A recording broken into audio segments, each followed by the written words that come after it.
Muito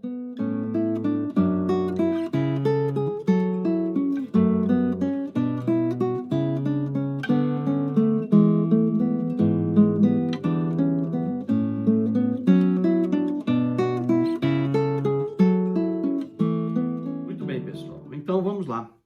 Vamos pedir a intercessão de Nossa Senhora, de Santo Anselmo, e vamos começar. Em nome do Pai, do Filho e do Espírito Santo.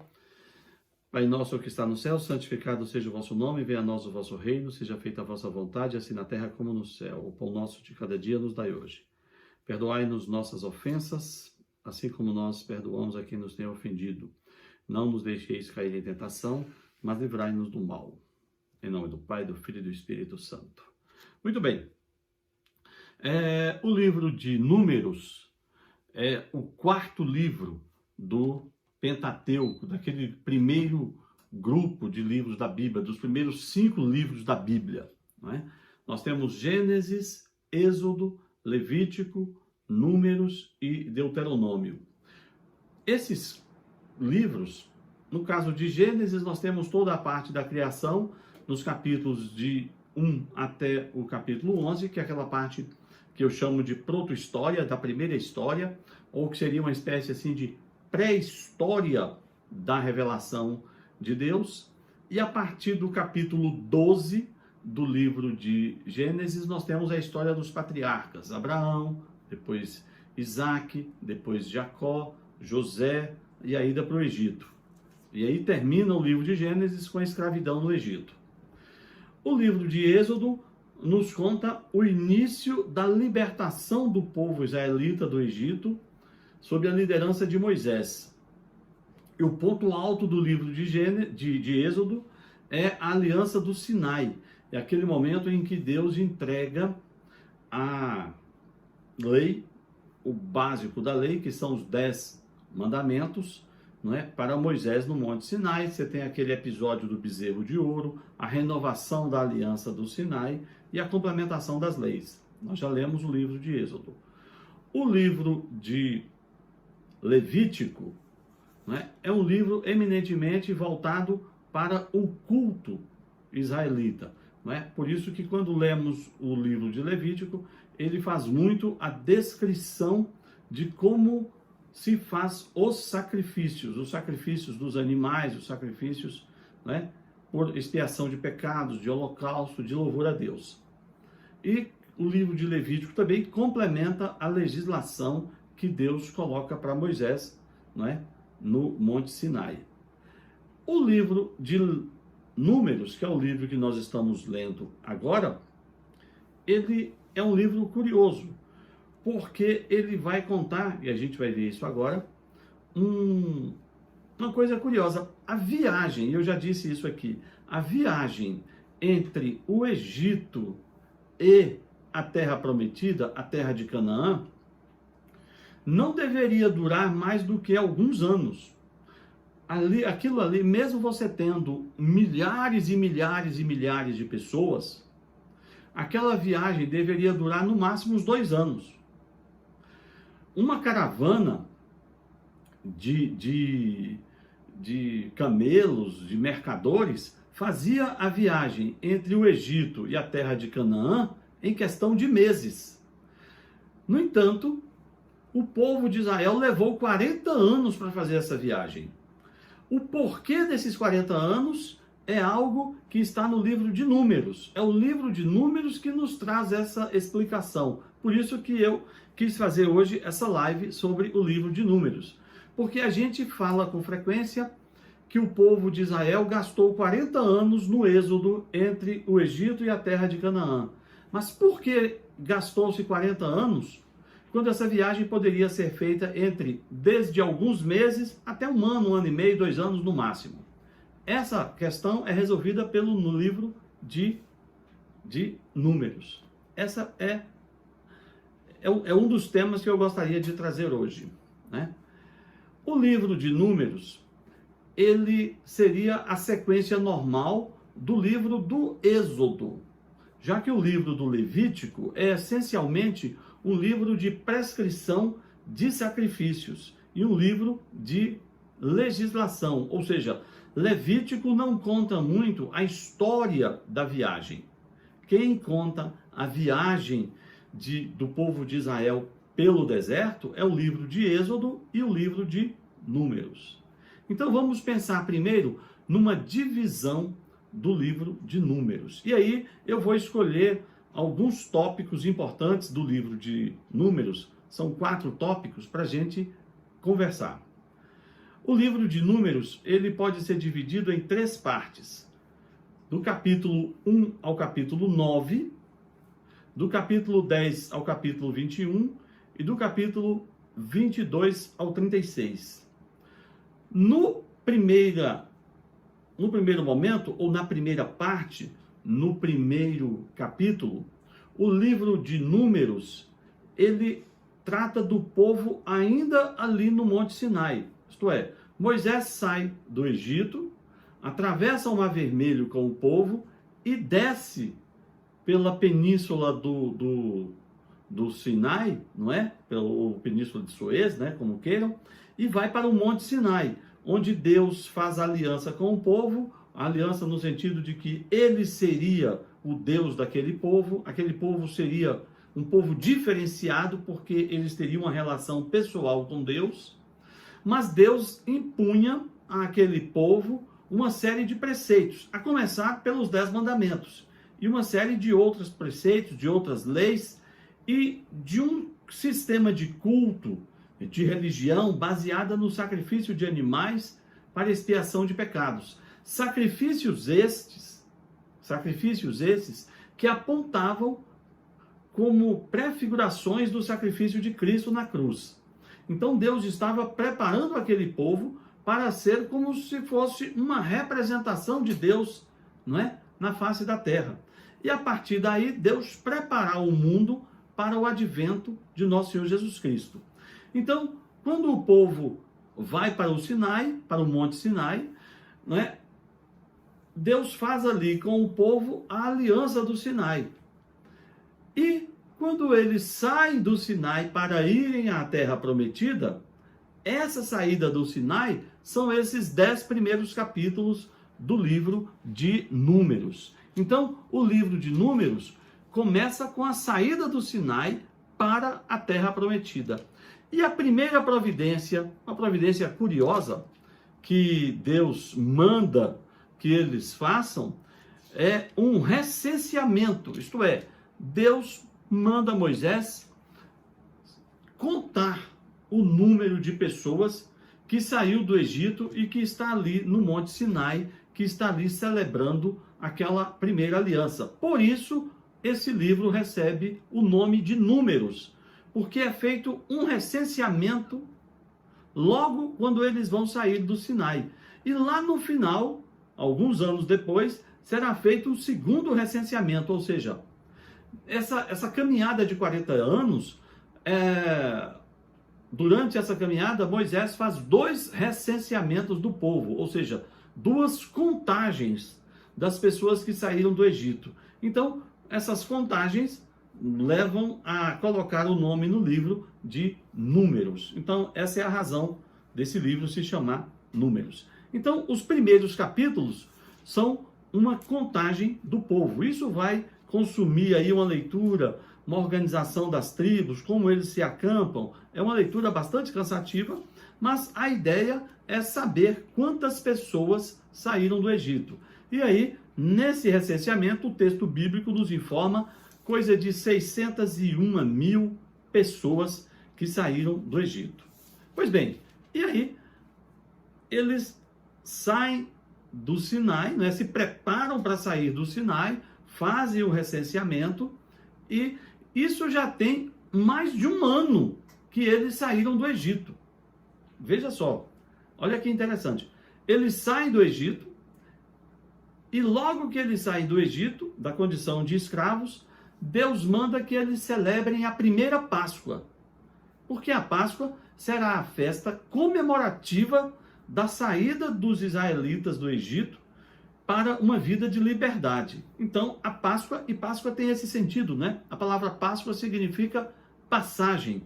Então, eles passam de uma condição de escravos para a condição de povo livre. E nesse sentido, eles celebram essa nova condição de povo livre por meio de uma festa que é celebrada ali no 14º, 15º dia do primeiro mês do ano, e que é a Páscoa, a chamada Páscoa judaica. Não é? E essa Páscoa judaica se torna uma comemoração constante do povo de Israel. Eles vão para o Sinai, e por ali pelo Sinai, entre todo aquele processo do Sinai, passa mais um ano. Então, quando Moisés junta o povo, faz esse recenseamento, já passou um ano desde a saída do Egito. E aí eles celebram a segunda Páscoa. Ou seja, é o segundo ano desde a saída do Egito. E aí eles vão para a Terra Prometida. O curioso é que quando você chega no capítulo 10, 11 e 12 do livro de Números, né? Por volta do capítulo 12 do livro de Números, isto é, logo na segunda parte, pela leitura da Bíblia, você percebe que eles já chegaram em Canaã. Já chegaram nas proximidades da Terra Prometida. Como eu disse, a viagem entre o Egito e a Terra Prometida, mesmo sendo uma multidão gigantesca de pessoas, homens, mulheres, crianças, animais, carros, não é? Animais de rebanho, animais de estimação, mesmo com toda essa gigantesca tropa em viagem, essa viagem não deveria durar mais do que 1 ano e meio, 2 anos. Então, com menos de 2 anos, praticamente, eles chegam à terra de Canaã. Chegam nas proximidades da terra de Canaã. Mas vejam bem, observe uma questão interessante. Essa terra de Canaã, que hoje é o povo de Israel, é o território de Israel, é a terra que Deus prometeu ao patriarca desse povo, não é? Que é Abraão. E Abraão morou lá efetivamente. Mas nós nos lembramos que no livro de Êxodo, os bisnetos de Abraão, não é? Que é José e os seus irmãos, eles viveram um período de extrema escassez de alimentos, que foi uma fome que assolou toda a região. E José, você vai lembrar, tinha sido vendido como escravo para o Egito. E no Egito, José conseguiu interpretar aquele sonho de Faraó e se tornar governador do Egito.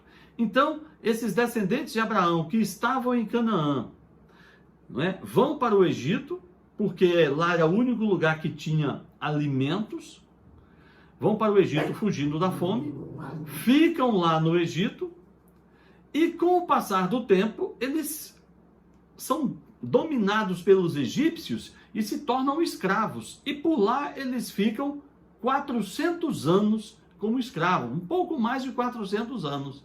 De tal modo que a terra de Canaã, onde o patriarca deles, o antepassado deles, Abraão, tinha habitado, acabou sendo retomada ou reabitada, reocupada pelos seus antigos ocupantes, pelos seus antigos povos.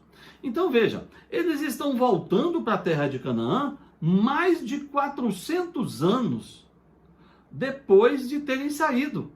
Então a terra está ocupada. Então esse retorno vai ter a necessidade de conquistar essa terra na forma de luta armada, na guerra mesmo, na violência. Estão me entendendo? Por quê? Porque eles passaram, em razão da fome, eles deixaram a terra de Canaã, foram reduzidos à condição de escravos e ficaram no Egito por mais de 400 anos como escravos. E agora estão voltando para a terra que Deus lhes prometeu. Mas a terra está sendo ocupada. A terra é ocupada por vários outros povos. Eles precisam, então, reconquistar essa terra. Esse é o drama do livro de Números. Então, quando você chega ali pelo capítulo 12, eles estão praticamente chegando na terra de Canaã. O êxodo estaria terminando em 2 ou 3 anos no máximo. Aí o que acontece? Moisés, por uma questão de prevenção, isso está no capítulo 13 do livro de Números, Moisés manda espiões à terra de Canaã. Moisés reúne um grupo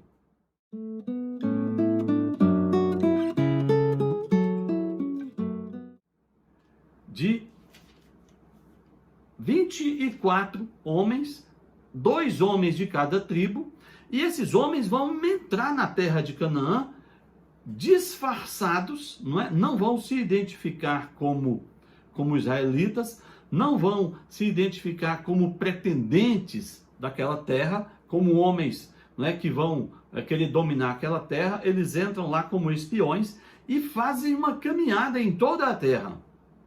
O que eles querem? Moisés quer saber como é a terra, porque eles nunca estiveram lá. Eles estavam escravizados no Egito há mais de 400 anos. Moisés quer saber se a terra é boa, se existe espaço para agricultura, se existe espaço para cultivo ou criação de animais, se existe água, quais são as cidades, quais são as fortificações, e se é possível aos homens de Israel, no caso, se eles se organizarem militarmente, se é possível conquistar a terra. Então, é uma atividade aí de estratégia, não é? Basicamente de uma estratégia militar. Moisés vai mandar espiões para conhecer a terra, para averiguar as condições da terra e aí, eventualmente, verificar qual a melhor forma de dominar essa terra. E aí acontece uma coisa que tem um sentido muito espiritual para nós. Os espiões esses 24 espiões vão para a terra, passam uma temporada lá espionando e voltam para fazer um relatório do que viram a Moisés. Esse relatório está no capítulo 13 do livro de Números. E aí acontece uma coisa curiosa. Dos 24 espiões, 22 voltam absolutamente assustados. Por quê? Eles percebem que a terra é boa, eles dizem que a terra é rica, que existe espaço para cultivar alimentos, existe meios de se criar animais na terra, existe água, não é? Água que lhe permite irrigação, certo? Existem cidades, portanto, a terra é viável como espaço de moradia. Inclusive, o texto bíblico relata que eles trazem um cacho de uva, um ramo de videira com um cacho de uva, que é tão grande, não é? Esse ramo de videira com alguns cachos de uva, ele é tão grande e tão pesado que é preciso usar uma vara para colocar o cacho de uva em cima, e são precisos 2 homens para carregar esse cacho de uva. Então essa colocação do cacho de uva é para mostrar o quê? Que nas áreas férteis da terra prometida, da terra de Canaã, existiam videiras que produziam cachos de uvas tão grandes, não é? Ramos de uvas tão grandes, que era preciso a força de 2 homens adultos para transportá-lo. Né? Ou seja, havia viabilidade, possibilidade de se ter agricultura na terra, e aí você teria condições, isso teria condições de sustentar a vida daquelas pessoas. No entanto, esses 22 espiões, eles não só ficam encantados com a terra, mas eles ficam também assustados com as cidades, porque eles dizem que as cidades são fortificadas. Eles dizem que o povo da terra é militarizado, o povo da terra é guerreiro, isto é, não é? O povo da terra tem uma inclinação para a vida militar, é um povo que está habilitado para a guerra e, portanto, será praticamente impossível conquistar a terra. Esse é o relatório de 22 dos 24 espiões que Moisés manda à terra. Ou seja, a terra é boa, a terra é ótima, a terra é rica, mas nós não vamos conseguir, nós não vamos vencer, porque o povo é forte, porque o povo é gigante, porque as cidades são fortificadas. E aí, 2 dos 24 espiões contam outra história, que é Josué e um camarada chamado Caleb. Josué é um um homem que, desde que eles saem do Egito, ele se coloca como uma espécie de ajudante de Moisés. Ele vai sempre ser uma pessoa que está ali na parte mais de gestão, não é? Na verdade, como um guerreiro, mas uma pessoa muito próxima de Moisés. E tem esse outro camarada que aparece aqui, que é o Caleb. Josué e Caleb, ao contrário dos 22, contam outra história. Eles realçam as características boas da terra, a riqueza, a viabilidade econômica, a existência de água, a existência de espaço para pastagem, para criação de animais, não é? A existência de cidades. E aí eles vêm com outra notícia. Eles falam, realmente, o povo de lá é forte, mas nós estamos guiados por Deus. Nós temos a promessa de Deus, desde que saímos do Egito, de que nós habitaríamos nessa terra. Então, vamos confiar em Deus e, mesmo sendo fortes os nossos inimigos, vamos avançar sobre eles e vamos derrotar. E aí cria-se esse ambiente em que 22 dos espiões reconhecem a grandeza da terra, mas desestimulam o povo porque eles se acovardaram diante da possível força dos habitantes da terra. E Josué e o Caleb fazem um discurso diferente. Não, realmente eles são grandes, mas justamente pela terra ser boa, nós devemos confiar em Deus e nós devemos ir lá e tomar, né?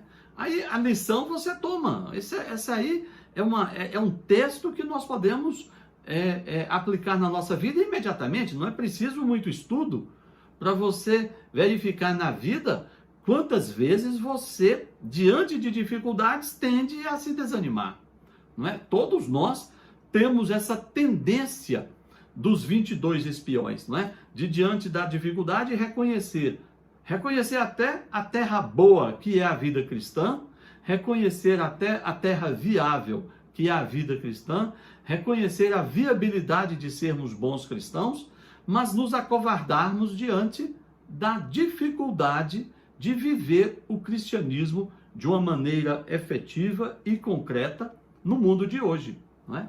Então, esse acovardamento dos 22 espiões muitas vezes se assemelha ao nosso acovardamento, não é?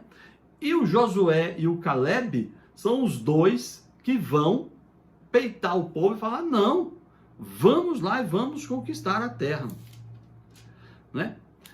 E aí o que acontece? O que acontece? Nesse meio tempo, o povo se rebela contra Moisés.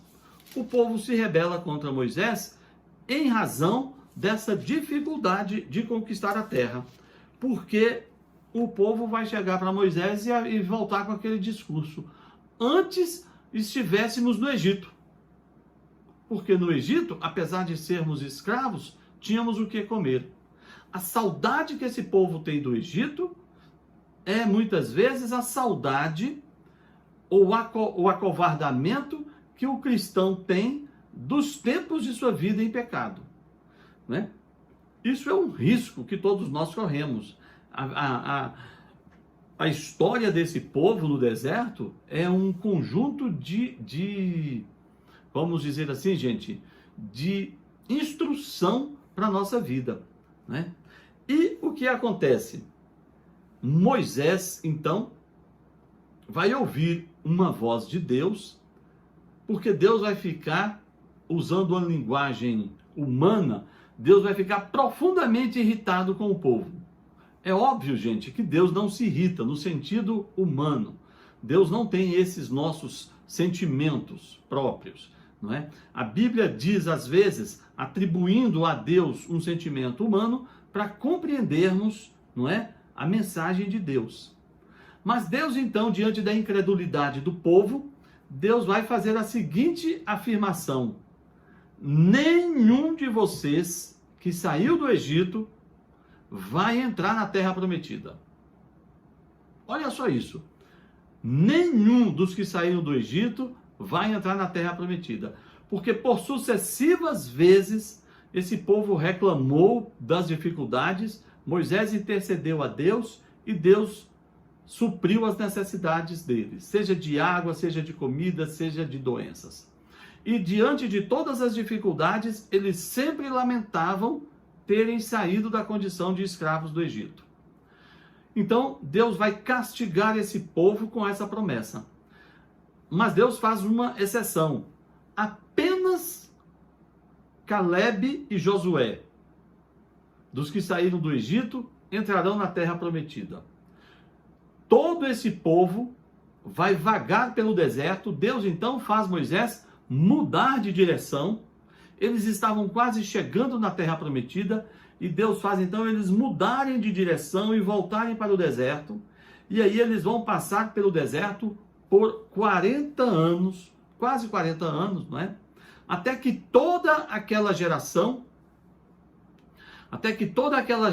que sai do Egito vai morrendo, vai se envelhecendo, vai morrendo aos poucos, né? E somente a nova geração, mais Josué e Calebe, esses que entrarão na terra prometida. Então, como eu disse no início desse vídeo, o tempo de duração da viagem entre o Egito e a terra prometida não deveria durar mais do que 1 ano, 1 ano e meio, no máximo 2 anos. Dura os 40 anos, porque quando eles chegam às margens da terra prometida, quando eles chegam no limite da terra prometida, Deus manda Moisés enviar esses espiões. Os espiões voltam, desestimulam o povo, salvo Josué e Calebe, não é? Salvo Josué e Calebe. Então Deus, irado com a infidelidade do povo, Deus promete que eles não entrarão na terra prometida, salvo o próprio Josué e Calebe e mais aqueles que vão nascendo pelo deserto, não é? Aqueles mais jovens. A geração adulta antiga que sai, a geração adulta que sai do Egito não entra na terra prometida. Por isso, o passeio pelo deserto vai durar coisa de 40 anos.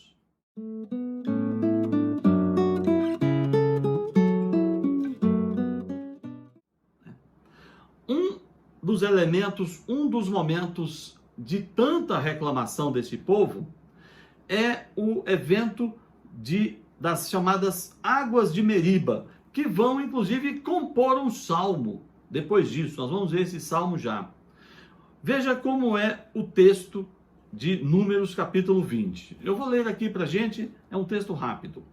Os israelitas e toda a comunidade chegaram no 1º mês ao deserto de Sim. O povo permaneceu em Cádiz, e ali morreu Míriam, a irmã de Moisés. Não havia água para a comunidade. Não havia água. Amotinaram-se, então, contra Moisés e Arão. E o povo contendia contra Moisés. Oxalá tivéssemos perecido, como pereceram nossos irmãos diante de Yahvé. Por que conduziste a assembleia de Yahvé a esse deserto, para que morrermos nós e os nossos animais? Por que nos fizeste subir do Egito para nos conduzir a esse terrível lugar? É lugar impróprio para a semeadura, dizem eles sobre o deserto. Sem figueiras, nem vinhas, nem romãzeiras, e até mesmo sem água para beber. Moisés e Arão deixaram a assembleia e vieram à entrada da tenda da reunião. Prostraram-se com a face em terra e apareceu-lhes a glória de Yahvé. E Yahvé falou a Moisés e disse: toma a vara e reúne a comunidade, tu e teu irmão Arão. Em seguida, e sob os olhos deles, dize a este rochedo que dê as suas águas. Farás, pois, jorrar água desse rochedo, e darás de beber à comunidade e aos seus animais. Veja o texto. Moisés tomou a vara, e diante de Yahvé, como lhe havia ordenado, Moisés e Arão reuniram a assembleia diante do rochedo e em seguida ele lhes disse: ouvi agora, rebeldes, faremos nós jorrar água para vós desse rochedo? Moisés levantou a mão e com a vara feriu o rochedo por 2 vezes. A água jorrou abundantemente e a comunidade e os seus animais puderam beber. Então vejam, essa é uma das muitas situações em que eles vivenciaram a dificuldade por água ou alimentos, se rebelam contra Moisés, Moisés roga a Deus e Deus faz então um milagre e surge a água.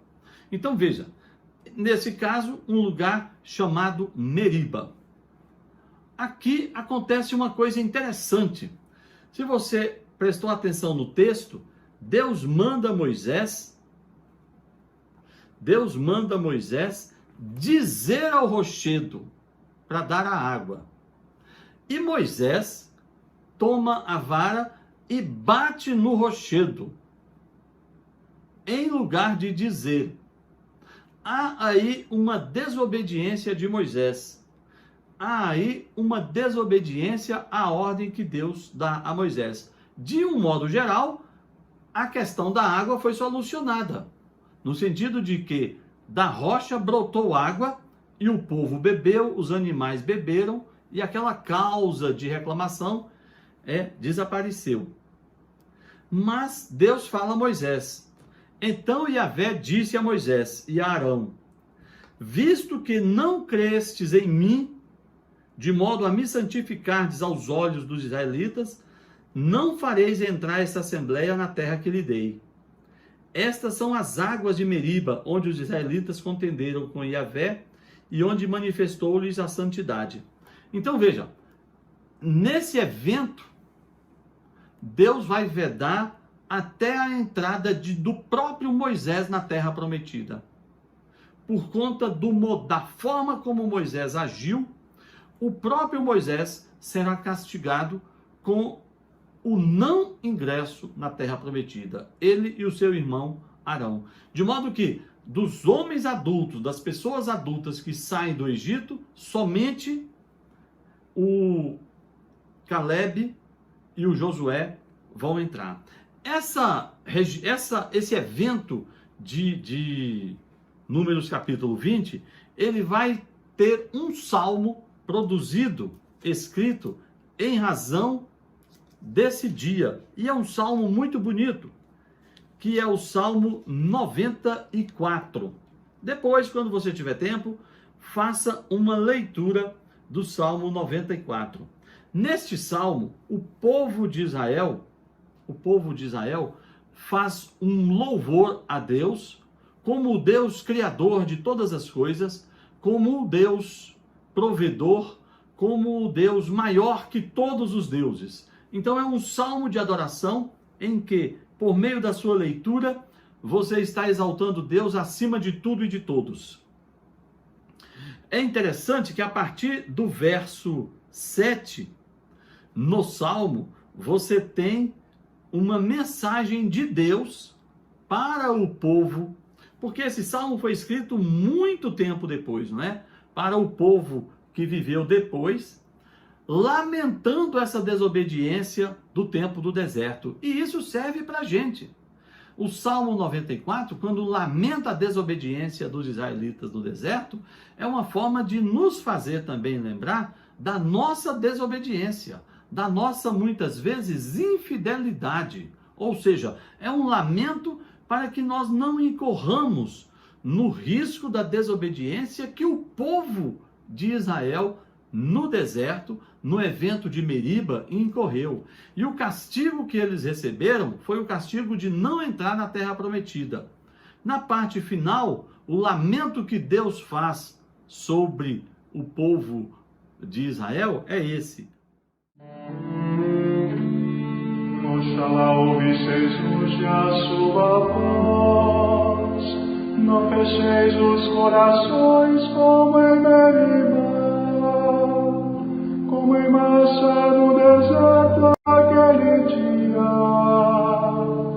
nem que outrora vossos pais me provocaram.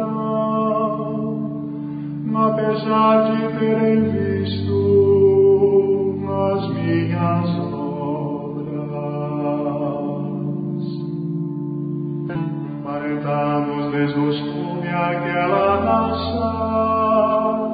E eu disse: eis um povo transviado. Seu coração não conheceu os meus caminhos, nem por isso lhe jurei na minha ira. Não entrarão no meu repouso prometido. Todos nós devemos pensar nisso todos os dias. Não nos portarmos como aquela geração que no deserto provocou a Deus, apesar de terem visto as suas obras. E Deus olhou e disse: 40 anos desgostou-me aquela raça. E eu disse: eis um povo transviado. O seu coração não conheceu os meus caminhos, apesar de terem visto as minhas obras. E por isso lhe jurei na minha ira: não entrarão no meu repouso prometido. Deixa eu contar uma coisa para vocês terem uma ideia da importância desse Salmo 94. Prestem atenção.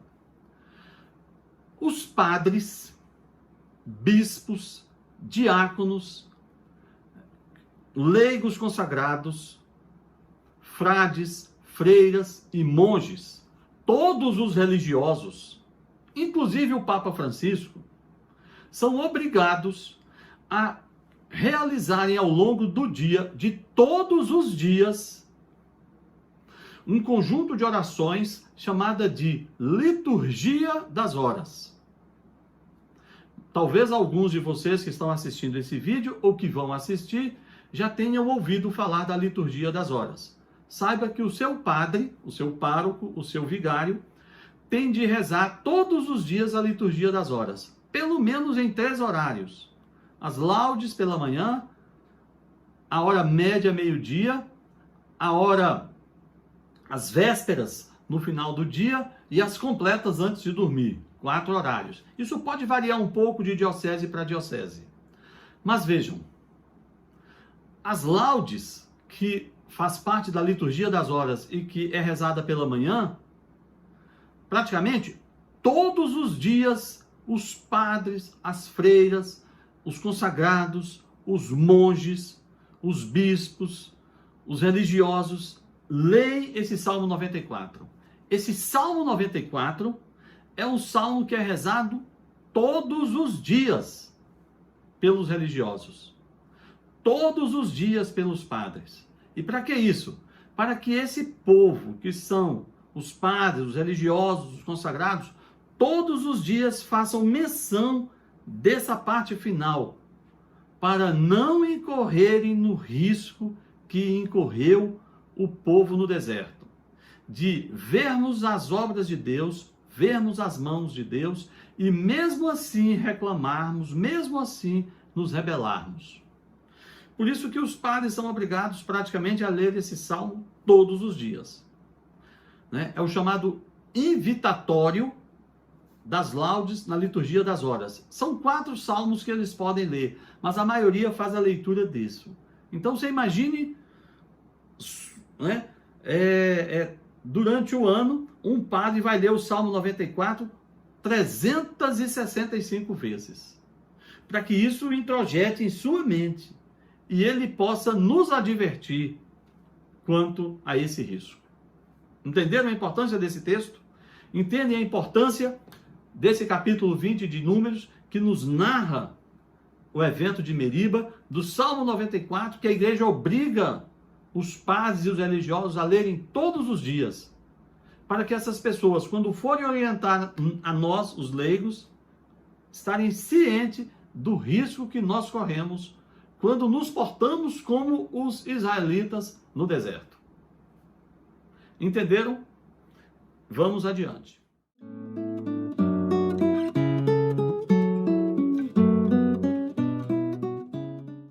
Outro evento interessante do livro de Números, e que tem uma relação muito forte com o nosso Senhor Jesus Cristo, é o evento da chamada serpente de bronze.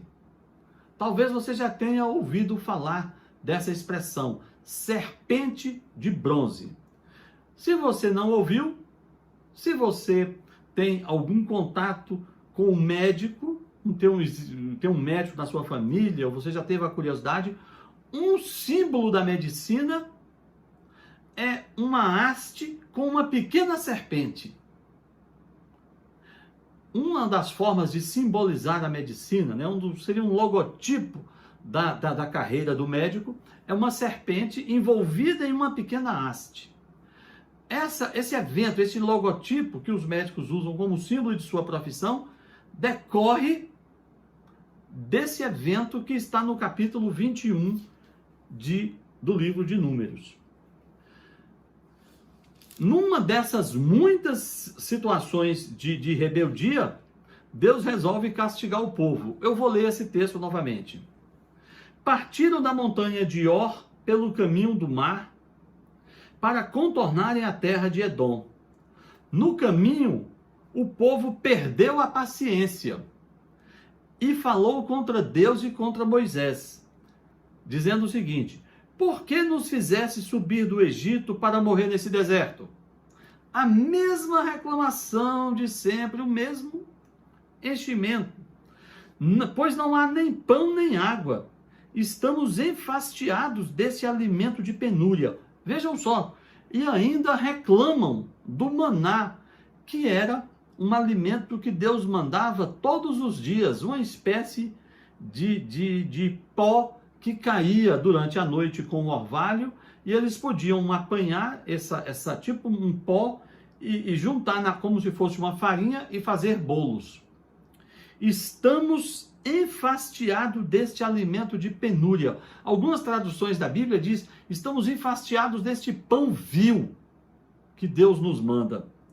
Então Yahvé enviou contra o povo serpentes. Deus fez aparecer, e só Deus pode fazer, um ninho de serpentes pelo acampamento. E essas serpentes picavam os israelitas e morria israelita a troco de banana. Não é? Como forma de castigo por mais uma de tantas outras reclamações em razão das dificuldades. E aí eles correm a Moisés e: misericórdia, Moisés, a gente errou e tal. E Moisés pede a Deus uma solução. E aí Deus diz o seguinte: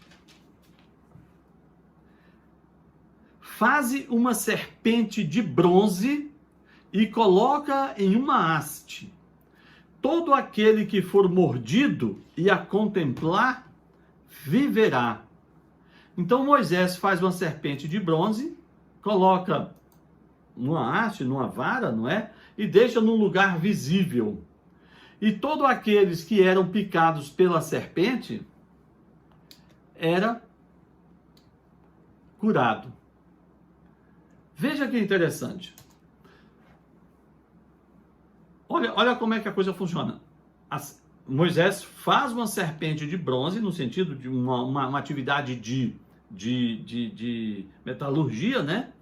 E levanta essa serpente por meio de uma haste, de uma vara, coloca num lugar bem alto, de tal modo que em todo o acampamento essa serpente de bronze seja visível. E aí, aquelas serpentes que picavam o povo lá, na medida em que alguém era picado, a pessoa procurava olhar para a serpente de bronze, feita por Moisés, e era curado. Essa serpente de bronze é uma prefiguração de Cristo na cruz. Cristo na cruz é como a serpente de bronze que cura quem lhe olha. Entende? Mas aí não é olhar para a cruz simplesmente por dirigir os seus olhos. É olhar no sentido de compreender o sacrifício de Cristo na cruz por nós. Olhar no sentido de entender que a morte de Cristo na cruz é a morte que nos cabia. É a morte que cabia a cada um de nós. E quando Cristo está na cruz, ele está na cruz em nosso lugar. Quando Cristo está na cruz, ele está como a serpente de bronze levantada no deserto. É um olhar que atrai. É um olhar que atrai. Portanto, não é um olhar de amuleto. Não é olhar para a cruz como um amuleto, para ver se vai dar sorte, para ver se vai espantar mau agouro. Não, de forma alguma. É olhar para a cruz compreendendo o amor de Deus. O próprio Jesus vai fazer essa associação no capítulo 12, versículos 32 do livro de São João. Ele vai dizer assim: mas eu, quando for levantado da terra, atrairei todos para mim. Veja só, o levantar aí de Jesus é ser levantado da terra. E no Evangelho também de São João, no capítulo 3, verso 14, Jesus vai dizer também, comparando-se à serpente de Moisés no deserto: assim como Moisés levantou a serpente no deserto, desse modo é necessário que o Filho do Homem seja levantado. A reclamação que o povo faz diante de Moisés é a reclamação que cada um de nós faz diante da vida. A serpente que pica o povo, causando a morte, é o pecado que nos abate. A serpente de bronze que Moisés levanta no deserto, para que o povo possa olhar com fé em Deus e ser curado, é Cristo levantado na cruz. Quando olhamos para ele, não como um amuleto para dar sorte, mas compreendendo o amor de Cristo, aceitando esse amor de Cristo e vivendo a vida de Cristo.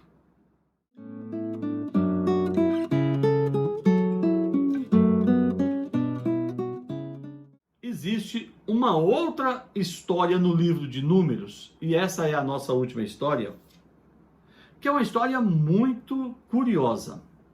É a história de um sujeito chamado Balaão. Eu não sei quantos de vocês já ouviram falar neste nome, Balaão. Balaão é um personagem muito enigmático. É um daqueles personagens da Bíblia difícil de decifrar, difícil de compreender. Mas tem algumas coisas curiosas com o Balaão.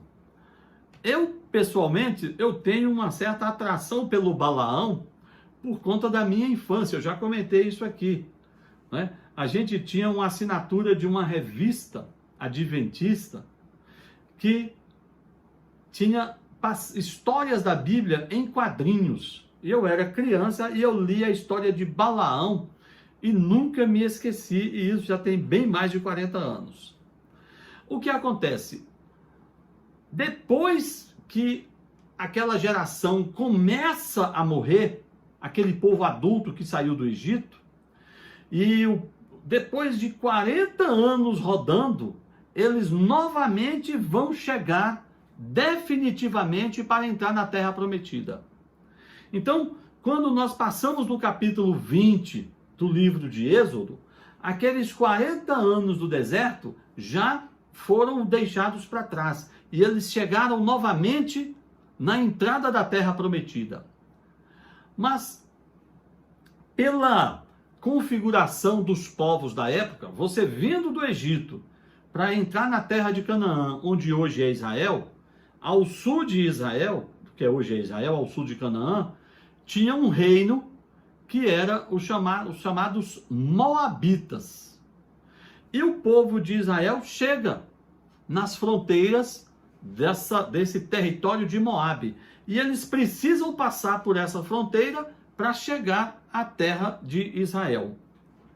Acontece que essa peregrinação do povo israelita pelo deserto correu notícia na época. Eles não tinham redes sociais, mas as pessoas andavam. Você tinha mercadores, você tinha viajantes e as notícias corriam. Então, quando o povo de Israel chega perto do reino de Moabe, alguém já tinha chegado lá para o rei de Moabe, não é? Um camarada chamado Balaque, e já tinha comentado: Balaque, nós estamos sabendo que um tal de Moisés libertou uma multidão de israelitas, esse povo está vindo do deserto, lá do Egito, e eles vão passar por aqui. Eles vão passar por dentro de tua terra para ir para Canaã. E vão destruir tuas cidades. Então, a fama do povo de Israel, os milagres acontecidos, foram notícias que ao longo dos anos circulou por aqueles povos. De tal sorte que quando o povo de Israel chega perto dessa região chamada Moabe, o rei desse povo, o Balaque, fica preocupado. E aí ele manda chamar o Balaão. Aí entra a história de Balaão. Balaão é um mago, uma espécie de astrólogo, um mágico, um profeta, não é? É um camarada enigmático, um daqueles sujeitos. Ele se diz profeta, ele se diz mago, ele diz que tem contato com Deus, e ele então, ele se vende como uma espécie de oráculo. E aí, o que acontece? O Balaque, rei de Moabe, manda chamar o Balaão e diz o seguinte: Balaão, como você é um profeta, você é mago, você é mágico, você é poderoso, venha aqui e amaldiçoa o povo de Israel para que eles morram e não passem pela minha terra. Eu quero que você lance uma maldição, lance uma praga sobre esse povo, para que o meu povo aqui seja protegido. Essa é a ideia. E o Balaão, que era um sujeito que gostava de servir a ricos e poderosos, por conta dos seus presentes, ele vai e diz: olha, eu vou, mas eu só vou falar o que Deus me mandar. Essa é a conversa do Balaão. Balaão quer ganhar presentes, né? E aí, o que acontece? O Moabe, o rei de Moabe, o Balaque, pega o Balaão, leva o Balaão em cima de uma montanha, para de lá ele olhar e ver o acampamento do povo de Israel, que estão acampados numa planície gigantesca, perto da fronteira de Moabe. E o Balaão olha para aquele povo, e o Balaque diz: vai, amaldiçoa o povo. E o Balaão, aí tem um momento de epifania, que é uma coisa curiosa. Deus, de certa forma, Deus vai interferir na vida do Balaão e vai mostrar ao Balaão a beleza, mesmo sendo ele um pagão, mesmo sendo ele um mágico, mesmo sendo ele uma espécie de astrólogo, um adivinho, Deus vai mostrar a ele a beleza que foi a saída daquele povo do Egito, a condição de escravo, a superação deles, passando pelo Mar Vermelho, passando pelas dificuldades, e a organização deles no acampamento, de tal modo que o Balaão olha para aquela multidão de gente, para aquele acampamento de israelita, e quando ele olha para aquilo, ele se apaixona pelo povo que ele deveria amaldiçoar. Aí é um milagre, né? Aí é uma intervenção divina. Porque eu sou o rei de Moabe, eu estou com medo dos israelitas. Eu chamo um astrólogo, um profeta, um adivinho, para amaldiçoar o povo. Mas quando ele chega, ele fica encantado. E ele diz: esse povo é muito fera. Esse povo é muito bonito. Esse povo, olha como são bonitas as tendas de Israel. Olha como são belas as suas tendas. Como é bonito e organizado o seu acampamento. Olha como tudo isso é muito bonito. E aí, no meio dessa história, o Balaque fica impressionado. Mas Balaão, eu te chamei para amaldiçoar e você está abençoando o povo, né? Mas aí é preciso entender essa cena desse milagre. Porque quando o Balaão está indo, aí tem uma coisa que eu deixei para contar agora. Quando o Balaão está indo ao encontro do rei Balaque, já pensando nos presentes que ele vai receber, ele vai numa jumenta. Ele tem uma jumenta, ele vai numa jumenta. Num determinado momento, a jumenta trava e não anda. Ele desce e espanca a jumenta. E aí ele continua. Lá adiante, a jumenta trava de novo. E ele desce e bate na jumenta. Num determinado momento, ele vai passar perto de um desfiladeiro e a jumenta aperta a perna dele contra a parede do desfiladeiro. E ele desce e bate na jumenta por 3 vezes. E aí o que acontece? Deus, numa epifania, numa teofania, Deus abre a boca da jumenta e a jumenta diz para Balaão: o que eu te fiz para você me espancar? E ele está tão possesso de raiva que ele não percebe que a jumenta falou. Ele diz e fala: eu vou te matar porque você não está me servindo. Eu preciso encontrar o rei Balaque.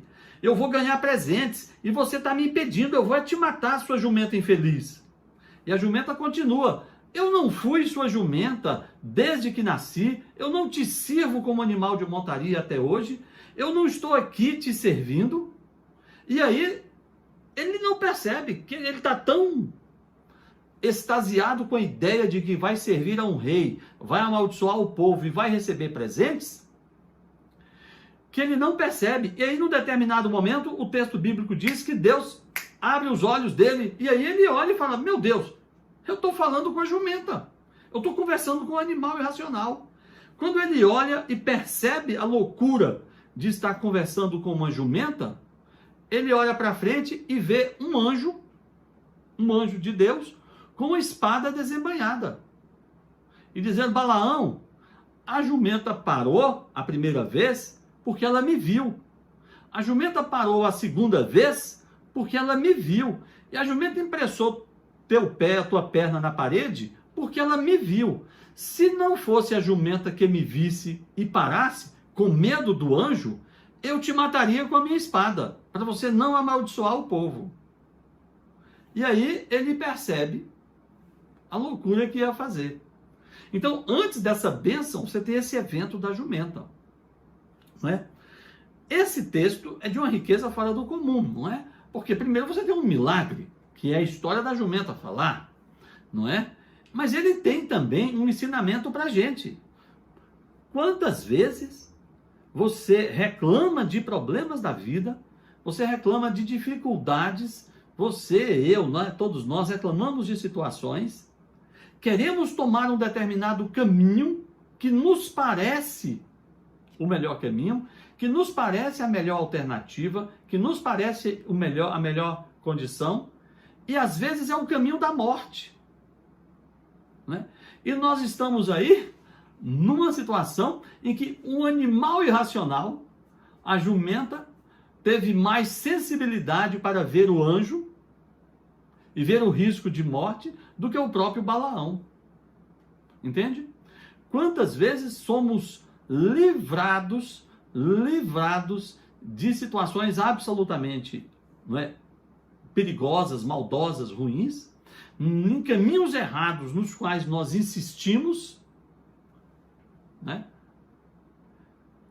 por termos a mesma visão de Balaão, né, e por não termos, de certa forma, a sensibilidade da jumenta de Balaão. Né? É uma história que eu acho muito interessante. Agora, o curioso nessa história toda é que o Balaão, depois desse evento, ele vai, quando ele olhar para esse povo, ele vai ficar muito encantado. E ele vai falar uma coisa curiosa. Apesar dele ser uma espécie de bruxo, de um mago, Deus vai usá-lo. Inclusive nesse episódio da jumenta, não é? Para ensinar ao povo de Israel e para nos ensinar também. E vai fazer de Balaão um profeta acerca do próprio Cristo. Veja, Balaão tem uma relação curiosa com os reis magos. Olha que coisa interessantíssima. Veja a última fala de Balaão. Ele diz assim, eu o vejo. Ele está se referindo a algo do futuro. Eu o vejo, mas não agora. Eu o contemplo, mas não de perto. Um astro, uma estrela procedente de Jacó, se torna chefe. Um cetro se levanta, procedente de Israel, e esmaga as têmporas de Moabe e o crânio de todos os filhos de Sete. Olha que texto interessantíssimo. Balaão, um personagem lá, um mago, um pagão, que vende suas profecias para quem lhe pagar mais, não é? Tem essa experiência de ver a sua jumenta falar para que um anjo da morte não o mate, não é? Para que ele não amaldiçoe o povo de Israel. Deus usa Balaão para dizer ao rei de Moabe: um astro, uma estrela sairá de Jacó, sairá de Israel. Um chefe, um cetro, né, no sentido de um rei, se levanta procedente de Israel. Quem é essa estrela a que ele se refere? É o próprio Cristo, que vai nascer 1200 anos depois. Lembra que quando Jesus nasce em Belém, astrólogos da mesma região em que vivia o Balaão, astrólogos, os reis magos, identificam uma estrela e seguem essa estrela e encontram o menino Jesus com Maria e José em Belém.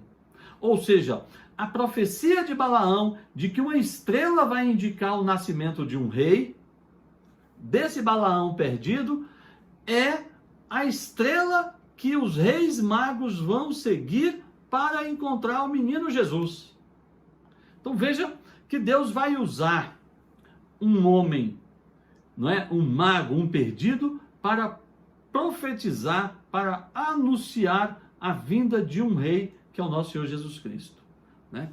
E mais tarde, os outros homens, não é, outros astrólogos, vão seguir a estrela e vão encontrar o menino Jesus, né? Então, esse é um dos detalhes, um dos textos belos do livro de Números, né? Balaão, para variar, continua fazendo as suas besteiras, mesmo depois de usado por Deus. Ele não amaldiçoa o povo, né? Ele não amaldiçoa o povo, mas ele sugere ao Balaque uma forma de provocar uma espécie de caos no meio do povo, por meio de sedução e de prostituição, não é? Ele sugere que o Balaque envie suas mulheres pagãs para o meio do povo para provocar, não é, o pecado de adultério, a sedução e aquela coisa toda, para se causar uma desordem. Isso é mais um dos episódios lá do livro de Números. Mas o que eu gostaria de trazer, o que eu queria trazer para vocês hoje, era inicialmente essa visão do livro de Números, que é o livro que mostra o porquê do Êxodo ter durado 40 anos, né? Num primeiro momento, você teve o povo que viaja, por volta de 1 ano ou 2, eles chegam às margens da Terra Prometida, tem a figura dos espiões, mas o povo se acovarda, o povo se rebela, e aí Deus promete que os adultos que saíram do Egito jamais entrarão na Terra Prometida, né? E aí o que acontece? Então Moisés leva o povo para uma caminhada no deserto por quase 40 anos, né? Até que toda aquela geração morra, e aí são os novos israelitas que vão entrar na Terra Prometida. E nesse meio tempo, eu quis trazer também esses 3 eventos curiosos do livro de Números, né? As águas de Meriba, né? Com a ligação com o Salmo 94, né? Eu gostaria que vocês depois fizessem a leitura desse salmo. A serpente de bronze, como uma prefiguração da cruz de Cristo. E a história de Balaão, não é? Que é a história de Deus usando para abençoar o povo e para profetizar a vinda de Cristo, essa figura mística que é um mago, mas que mesmo assim Deus vai utilizar, e mais tarde outros seguirão essa profecia na forma da estrela de Belém, não é, quando os reis magos encontram o nosso Senhor Jesus Cristo. Então, de um modo geral, essa a visão do livro de Números, não é? Na próxima semana, a gente vai continuar as leituras de Números agora. Nós vamos terminar Números e vamos começar a leitura do livro de Deuteronômio. Tá certo, gente? Então era isso. Não é um livro tão apaixonante quanto outros, mas tem boas histórias para a gente contar, para a gente conhecer, não é? E para fazer parte da nossa vida. Tá bem? Então, muito obrigado por vocês terem me suportado até agora e vamos adiante. Tá certo? Amanhã eu mando os textos da semana que vem e a gente recomeça as nossas leituras. Tá bem? Um abraço então, pessoal. Até logo. Escuta, filho de Sefo, presta ouvido, rei Balac. Deus não é homem para dizer e se arrepender. Uma estrela surge de Jacó, ouço aclamações